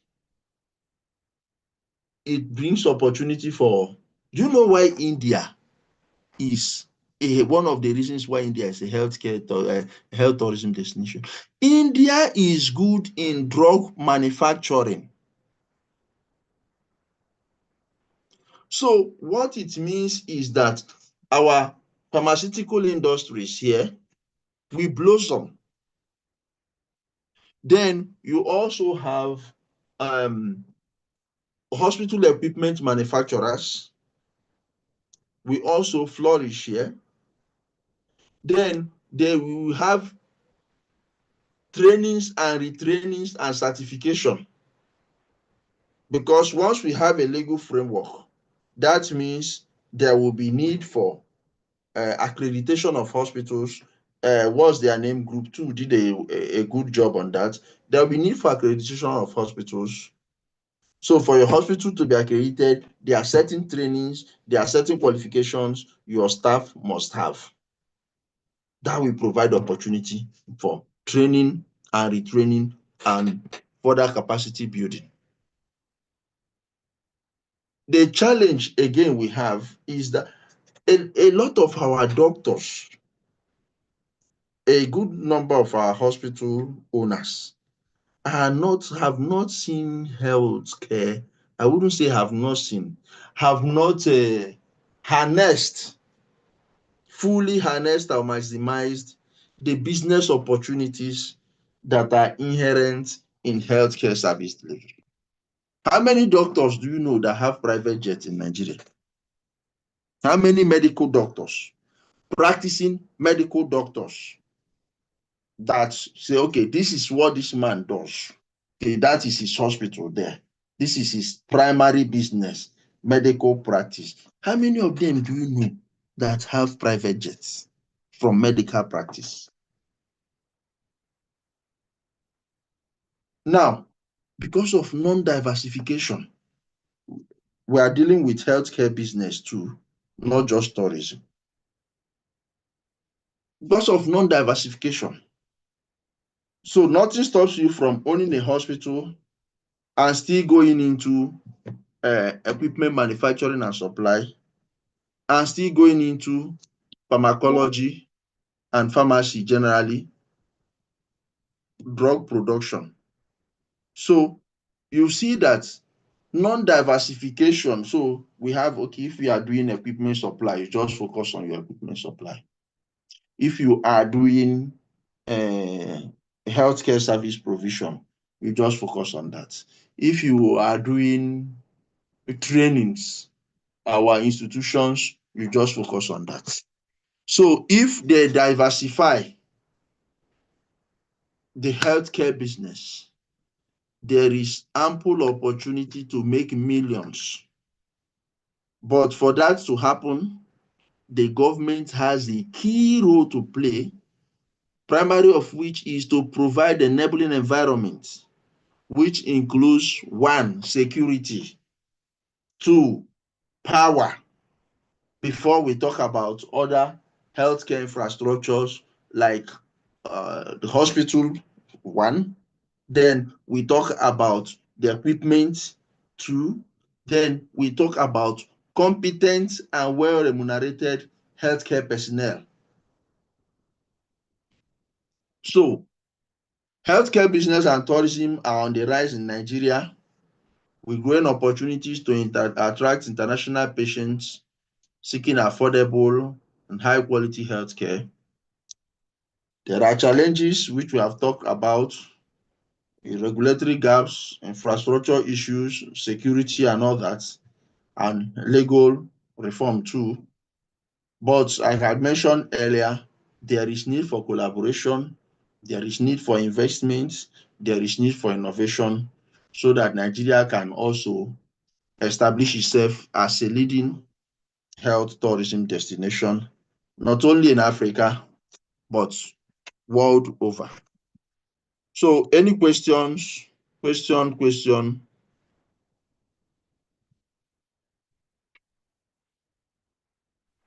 So I have a question. Please ask your question. All right, sir. Sir, what are the ways we can invite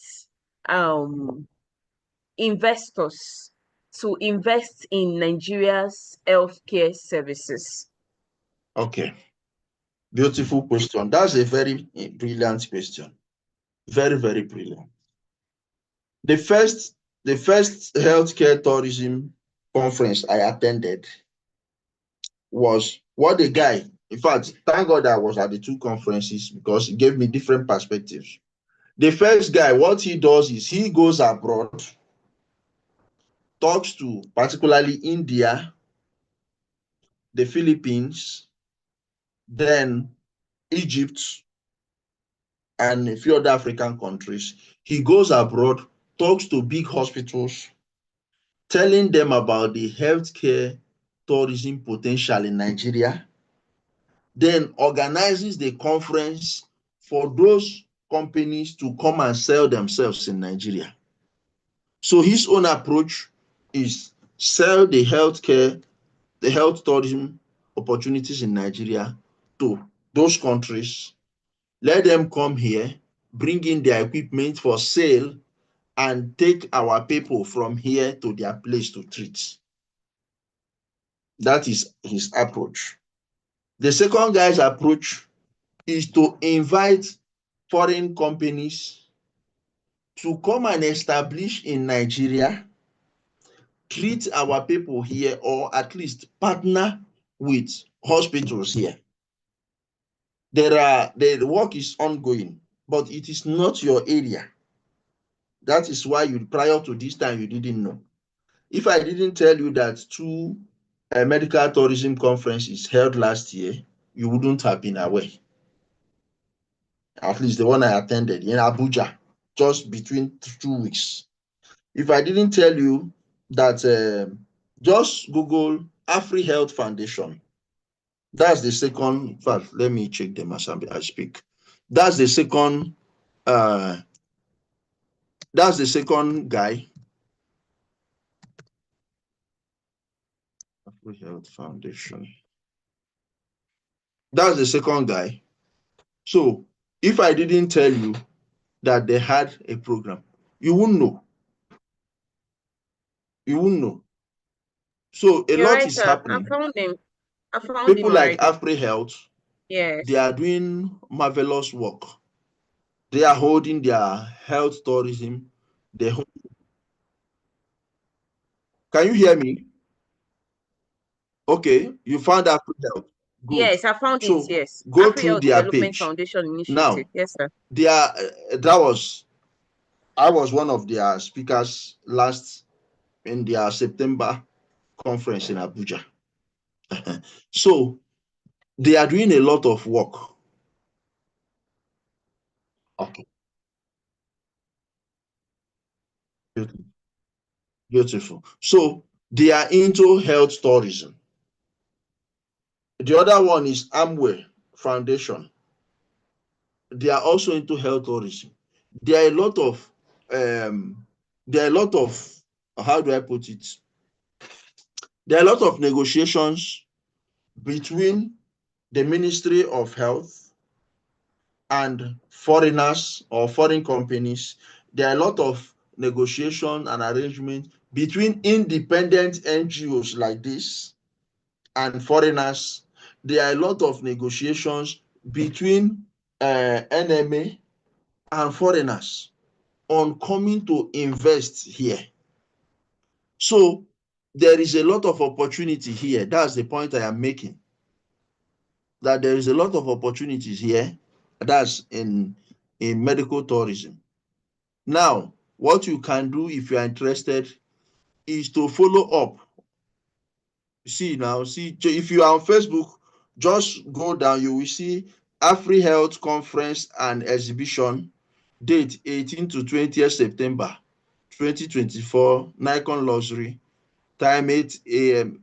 Time 9 a.m. to 5 p.m. daily. I spoke for 2 days at that conference. So, how can one advertise or bring in investors into medical tourism? It is already ongoing, but what you can do if you are interested is to firstly register an organization that is into medical tourism, build your capacity. You are already in medical law practice as far as I am concerned.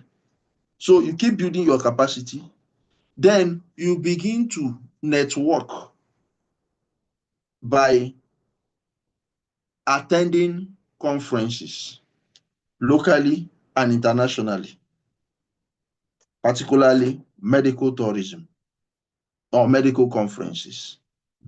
Again, you look out for hospitals who have specific services they render and discuss with the hospital for you to market their services. So you find a way of marketing their services outside Nigeria to a target audience. And you have started small, though.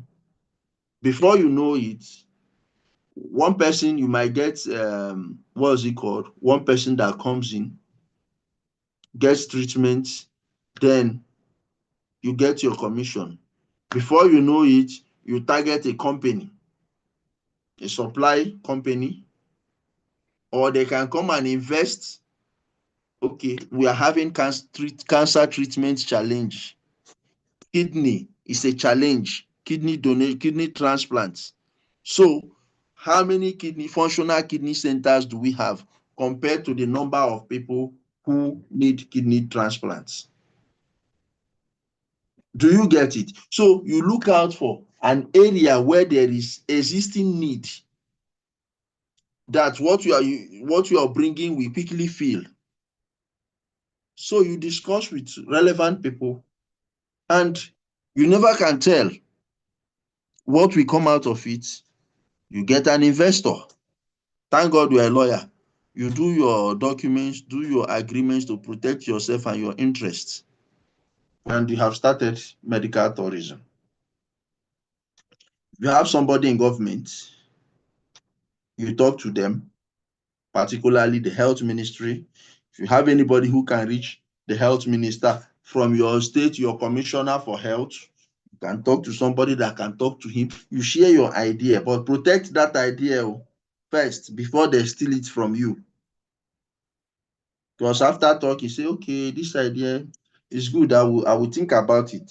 2 months later, because you don't have the finances, they have the money, you see them implementing your idea without even the decency of getting back to you. So any other question? Hello? Do we have Any any other other question? question, please? Any other question?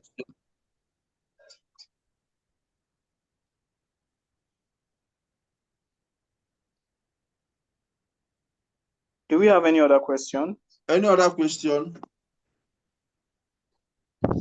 None from my end, sir. Okay. I want to assume we don't have Okay. any. In the absence of any other question, I think, yes, I think we have come to the end of today's class, and by extension, the end of your training under me for this set. So congratulations to all of you that Thank you so much. made it to the end. Thank you so You much, have sir. my phone number. I am on that WhatsApp platform.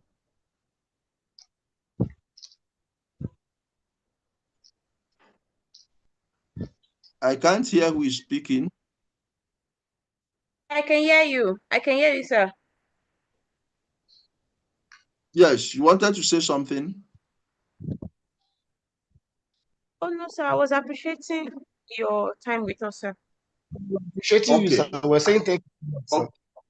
Okay. Okay. So I'm saying you have my phone number. I am on that platform. So any issue, put it on the platform. We'll discuss it. But most importantly, put your ears down. Whenever they are discussing, contribute your quota, contribute. That's how we will drive away the ignorance that has pervaded our society in terms of patient's rights and all that is related there. So please, when you see them discuss, you are not going there to prove that you are one consultant or one expert. No, just state what you know. That is the position of the law. People will argue with you. Don't argue with them. Just this year, this is what the law says. This is what the law says. This is full stop. Those that are wise, some of them that may want to learn more, they will come to you privately. They can come to your inbox. Please, I'm interested in this thing you said. Kindly explain it for me. So I wish you all the best. In 3-4 years' time, Sir, please, I want before to you see go, your please, name sir. somewhere. I want to be reading an article. Sir, please, before you go, please, sir. Yes, Sir, please, can you mention that section of the law where the law provides I'm for... with you. Sir, please, can you mention that section of the law where the law provides for that an hospital has to attend to a patient on emergency situation, please, sir? I did not really get the full provision, sir. Thank you. Treatment in emergency situation. Yes, sir.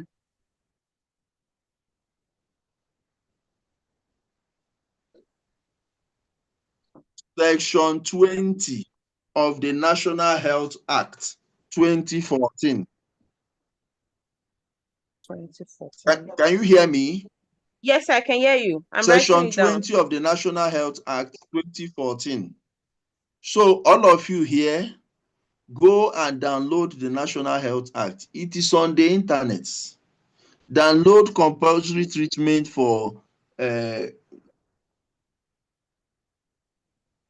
said section 20 of the National Health Act. Sir, I got it, sir. I got it, sir. Thank you. Okay, let me put it on the chat box so that section 20 of the National good. National Health Act 2014. So every one of you go and download the National Health Act.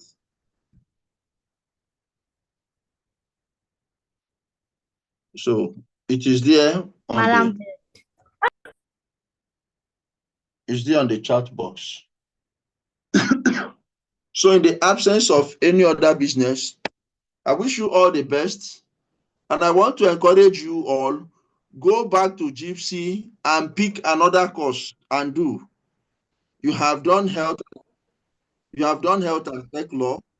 Go and do maybe data protection. Go and do fintech. Go and do intellectual property. Just keep building your capacity. You never can tell where this knowledge will be relevant or needed or required. Thank you very much. Goodbye. Thank you very much, sir, for everything that you've said, and also thank you so much for your Mr. knowledge Dennis, shared. over to you if you can hear me. Yes, sir, I can hear you. I can hear you, sir. So I was saying thank you so much, sir, for everything that you've done for us. Thank you so much for your time and your shared knowledge in the past 5 weeks of this mentorship program. Please, I would like for us to take Mr. Ebenezer's advice very seriously, right? Please make sure to download the National Health Act of 2014. You can also register for more of our courses. If you are interested in doing that, please reach out to me. And just before we finally go, let's just quickly take a quick screenshot of today's class. So please, if you can, please turn on your video. Let's do that quickly. Thank you, Pina. Can we have more mentees turn on their videos? Thank you very much. Thank you, Mr. Victor. I can see you are trying to turn on your video. Yeah, please, can we have more mentees turn on their videos? Okay.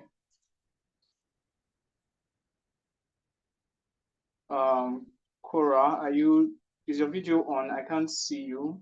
Do we have more mentees who want to turn on their videos? Please, we'd like to do that quickly as soon as possible.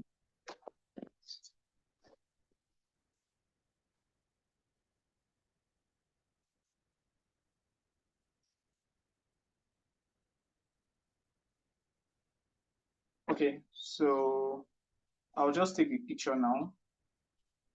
All right. Yes, so we are done. Please do not forget to fill in the attendance sheets and also try as much as possible to share what you've learned on your different social media platforms. And do not forget to tag Mr. Ebenezer. So thank you, everyone.